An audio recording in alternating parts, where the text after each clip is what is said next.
Dear students, the question is, we need to check that if the given signal is periodic or non-periodic, and if a signal is periodic, then we are going to calculate its fundamental period here. Okay, so now our first question is, we are given a signal x of t which is equal to sine 6 pi t plus cosine 5 pi t. As it is quite clear from here that it is basically combination of two sinusoidal signal here. Okay, like you can see, this is a sine, this is a sine, and this is the cosine here.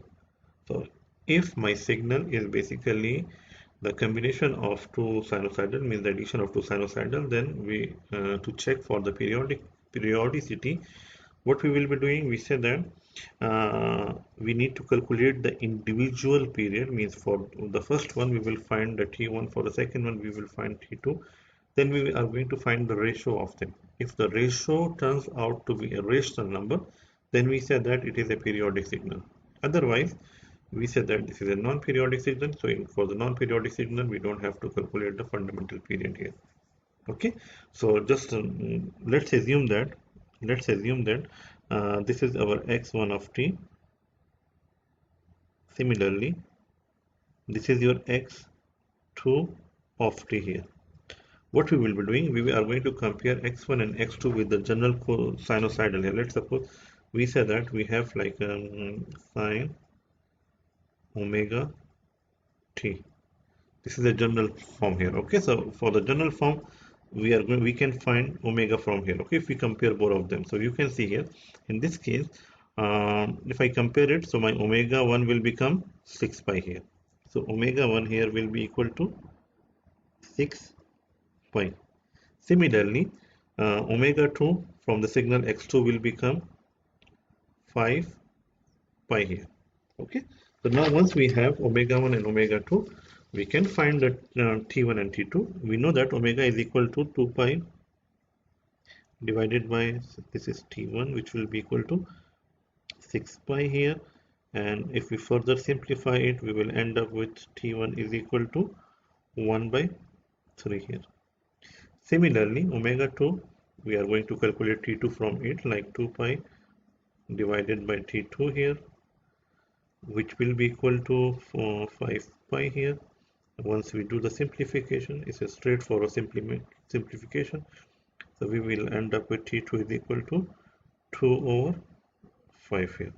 So basically we were able to find the individual periods here. Now we need to check if periodic or non-periodic. Okay, check if periodic or non-periodic here. Okay, how we are going to check it? As I discussed earlier, that check if, as I discussed earlier, we need to find the ratio of it. So we need to find the ratio of t1 with the t2 here. So t1 divided by t2 here. So t1 divided by t2, we will get 1 by 3 divided by 2 by 5 here. So basically we will end up with, like, for example, the 5 will go up, so it will become 5 by 6 here, which will become 5 by 6 here. Now we got that ratio of t1 and t2 as 5 by 6 here. Okay, so now we need to check if it is a rational number or irrational number. If this ratio which I calculated just now, if this turns out to be a rational number, then we will say that our given signal is periodic. So for our question, most of the time, if I have the ratio of two integers, we will say that this is the rational number. So since this is a rational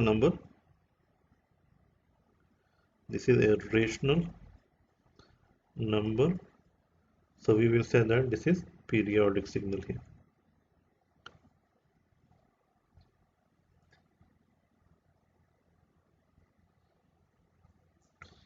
Okay, now just regarding what is rational number, I mean, normally if I divide the factor here, and after the division, for example, I'm getting some points like 0.53. I'm getting some random number after the point, and which is not ending at some point. Then we will say that it's an irrational number or non-rational number here. Okay. But as I told you, for our question, I think most of the time, if it is the ratio of two integers, we will say that it's a rational number. Okay, inshallah. So this is a rational. Okay, so this is periodic signal. So if my signal is periodic signal, we can calculate the fundamental period here. Now we already have T1 and T2. We already have T1 and T2 here.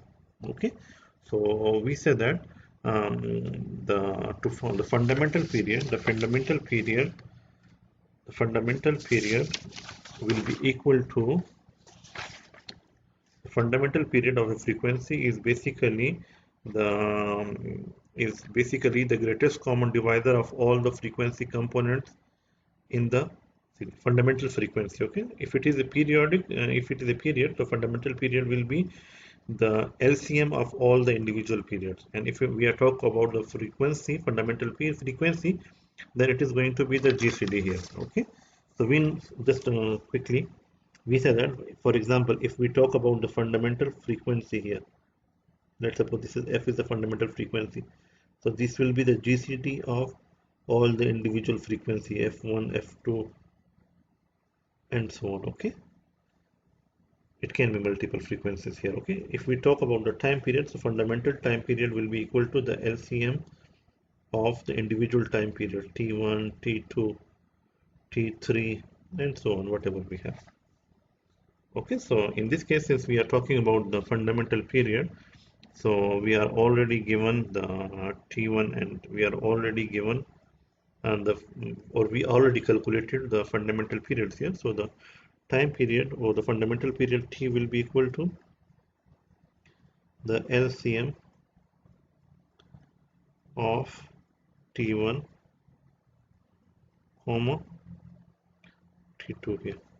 Okay, so which will be equal to 1 by 3 LCM of 1 by 3 comma 2 over 5 here. So now there are multiple ways to solve it. Okay, the LCM, least common multiple here. So I'm just leaving it for you. Just follow the method which you studied in your graduate school, in your school or college here. Okay, it's very straightforward. Okay, to calculate the LCM here.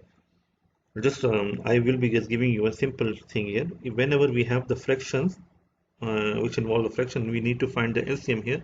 One method is we can find the LCM of the numerator, which is 1 and 2, and we can find the greatest common divisor GCD of the denominator, which is 3 and 5 here. Okay, so LCM of 1 and 2, we are going to get 1, and the GCD of 3 and 5 is 1, so basically we end up with 2 here. So basically our fundamental period here is T equal to 2 here. So this is our fundamental period. And we found fundamental period because we said that it is a periodic signal. Just as a side note, we can also find, this is normally, this is the way we will be using to calculate the fundamental period here. Okay, but you can also calculate the fundamental period from here, from this ratio here. Okay, just to show you only, just for example, it is like T1 divided by T2, which is equal to 5 over 6 here. Okay, so 5 over 6 here. Now the fundamental period T will be equal to, if we cross multiply them, so it will become 6 T1 equal to 5 T2 here. Okay, this T1 here. So 6 T1. So what is the value of T1? The value of T1 when you calculated it was basically 1 by 3 here. Similarly 5 T2 means it was 2 by 5. You can say you are ending up with the 2 here, which is the same value as what you calculated. Okay, so this is also like one way of doing it, but basically we will be using this particular way of calculating the fundamental period.